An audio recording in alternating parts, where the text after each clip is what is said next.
वसंत पंचमी आहे आणि श्री विठ्ठल रुक्मिणीचा जो विवाह सोहळा आहे या सभा मंडप इथे आहे. आपण आता पांडुरंगाच्या समोरचा जो सभा मंडप आहे तिथं आहोत आणि हा शाही सोहळा हा इथे येणार आहे. आकर्षक असा मंडप तयार करण्यात येणार आहे आणि श्री विठ्ठलाच्या आणि रुक्मिणी मातेची जी मूर्ती आहे ते या ठिकाणी ठेवण्यात येणार आहे आणि मंगल अष्टकांच्या ह्याच्यामध्ये हा विवाह सोहळा दुपारी 12 वाजता पार पडणार आहे.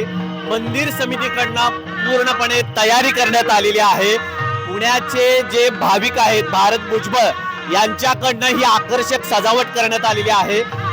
लाखो भाविक पंढरपूरमध्ये दाखल झालेले आहेत. विठ्ठल मंदिरात विवाह सोहळा पाहण्यासाठी हे हजारो भाविक सभा मंडप येथे दाखल झालेले आहेत आणि जे बेंगलोरचे भाविक आहेत त्यांच्याकडनं आकर्षक जो पोशाख देण्यात आलेला आहे श्री विठ्ठलाला आणि रुक्मिणीला तो परिधान करण्यात येणार आहे आणि या मंडपामध्ये 12 वाजता हा विवाह सोहळा पार पडणार आहे. पंढरपूरहून वीरेंद्र से उत्पात, न्यूज 18 लोकमत.